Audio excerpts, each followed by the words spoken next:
The last installment of the Halloween series brought the viewers an unforgettable saga about a sinister ending between Michael Myers and Laurie Strode. The Halloween franchise supposedly came to an end with Halloween Ends, but the franchise has given us some unforgettable movies during its decades-long run. So let's dive into the top 10 horror movies from the Halloween franchise, according to IMDb. First up at number 10, we have Halloween Ends. The movie hit the theaters on the 14th of October, and it's been giving us nightmares ever since. The movie set 4 years after the events of 2021's Halloween Kills. Michael, with his eerie appearance, is back with vengeance to kill Laurie Strode. While Laurie's dealing with the aftermath of her daughter's death, she begins her new life with her granddaughter and lets go of her trauma. The movie begins with Corey Cunningham being accused of a mysterious murder of a child he was babysitting, but later he's cleared of these charges. Corey Cunningham also happens to be the love interest of Laurie's granddaughter, Allison. The series in the movie led Laurie and Allison to cross paths with Michael and his sinister urge for murder. The trailer alone was full of jump scares. It made us super excited for the movie. Laurie's dialogue, "Come and catch me,"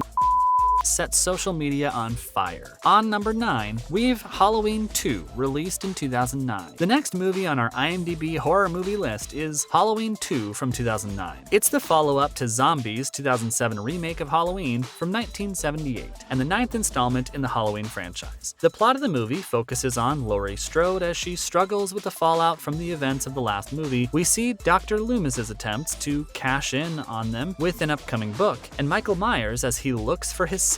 Malcolm McDowell, Scout Taylor Compton, and Tyler Mane, who play Dr. Loomis, Laurie Strode, and Michael Myers, respectively, turn as the main cast members from the 2007 movie. The movie hasn't received good ratings, but horror fans should check it out anyway. The movie was greasy and dirty. The cinematography left the audience feeling gross. People have mixed reviews. For number 8 of IMDb's horror movies, we have Halloween 5: The Revenge of Michael Myers. Dominic Othanen-Gerard co-wrote and directed the 1989 American horror film Halloween 5: The Revenge of Michael Myers, which starred Donald Pleasance as Dr. Sam Loomis and Danielle Harris as Jamie Lloyd. The 5th entry in the Halloween series features the serial murderer Michael Myers as he returns to the town of Haddonfield to kill his niece Jamie Lloyd, who's been institutionalized after trying to kill her foster mother and is traumatized from his previous attack on her. The movie's set in the time 1 year after the events of the previous movies. The audience felt more terrified after watching this movie because the main protagonist isn't an adult, but in fact, a young, mute girl. The girl doesn't have the experience of dealing with a sinister killer like Michael, and so this movie is referred to as the most maligned entry in the series by its audience. Next on number 7, we have Halloween 3: Season of the Witch in 1982. This classical cult movie, Halloween 3: Season of the Witch, is unique and different from the rest of the movies in the Halloween franchise. In this movie, the director and writer, Tommy Lee Wallace, has abandoned the people's favorite character, Michael. Wallace didn't want to make this franchise mundane for the audience, but his changes left the audience disappointed. After ditching Michael in this sequel, he made a comeback in the next edition 6 years later. Halloween 3: Season of the Witch is a supernatural horror movie that follows a story of desperate kids who want to get their hands on silver shamrock masks and unveil the sinister conspiracy behind the mask. At number 6, we have Halloween Kills in 2021. This film, Halloween Kills, marks the 12th edition in the franchise. The film continues where Halloween 2018 left off, taking viewers back to Haddonfield, where a vengeful mob has vowed to put an end to Myers' reign of evil once and for all. Although the upcoming Halloween Ends will show that the mob was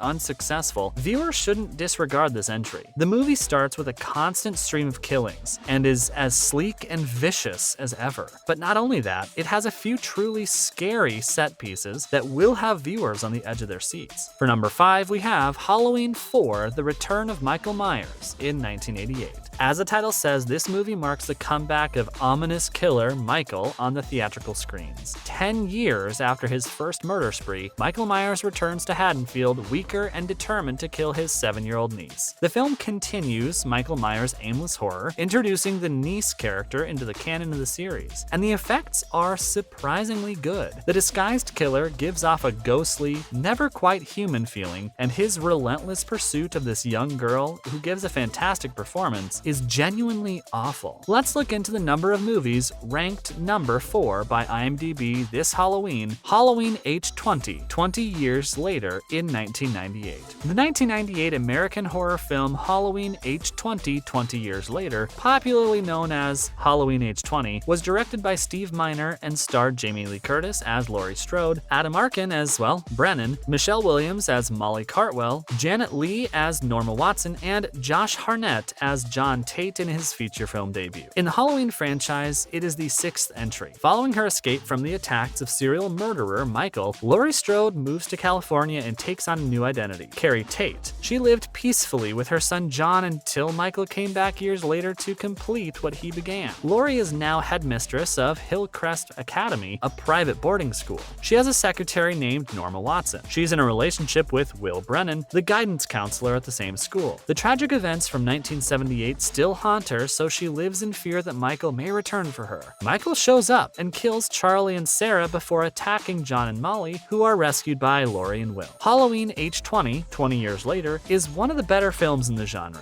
Despite being criticized for its absurd title, the final act, which puts Laurie and Michael against one another in the last battle, is filled with a sense of foreboding dread. Viewers need to keep an open mind because this film is quite enjoyable. Let's peek into the number 3 horror movie according to IMDb 2017's Halloween. The American thriller movie Halloween was written, produced, and directed by Rob Zombie. The movie, which is the 9th installment in the Halloween franchise, is a remake of the horror film with the same name from 1978. Tyler Mane plays the adult Michael Myers in the movie, while Malcolm McDowell plays Dr. Sam Loomis. Scout Taylor Compton plays Laurie Strode, and Deeg Furch plays the kidnapping victim Michael Myers. As in John Carpenter's original, Michael Myers stalks Laurie Strode and her pals on Halloween night in Rob Zombie's reimagining. Michael, who is sent to a mental institution for killing his stepfather and older sister, escapes and decides to go back to the Illinois town of Haddonfield. On Halloween, he travels back to his birthplace, with the indomitable intent on finding his younger sister, Laurie. Dr. Samuel Loomis, a psychologist, is the only person standing between Michael and a Halloween night of gruesome carnage. The film tries to figure out why Michael turned out the way he did by leaning deeper into Michael's past than any previous installment. Although this approach to Myers' personality is undoubtedly controversial, it does have its fans, and Zombie's unrelentingly grim perspective makes this film one of the most devastating in the franchise. Then we have 2018's Halloween. This 2018 revival revives the franchise and more than lives up to the original. The film, which takes place 20 years after the original, follows Laurie Strode as she is faced by Michael Myers once more while still dealing with her prior trauma. The film focuses significantly on Laurie's trauma and how she strives to maintain a positive outlook while simultaneously being a part of a family, touching more on human issues than any entry that came before it, but at its core, it's still a slasher, with plenty of tension and inventive killing. Finally, at number 1, we have 1978's Halloween. Halloween is a horror classic and the first installment in the franchise that started it all. It is also a staple of the slasher subgenre. On Halloween night, Laurie Strode and her companions are frightened by the Shape, a vicious killer who appears to have no apparent motivation in Haddonfield. The first film in the franchise stands head and shoulders above all others because it is the one directed by John Carpenter. Jamie Lee Curtis does a fantastic job portraying the iconic horror character Laurie Strode, and the movie's point-of-view images put you in the role of a serial murderer. Get out and watch this movie if you haven't already. That's a wrap for this video. Which movie in the Halloween franchise is your favorite? Let us know in the comments below. Don't forget to like this video and subscribe to our channel for more. See you in the next one.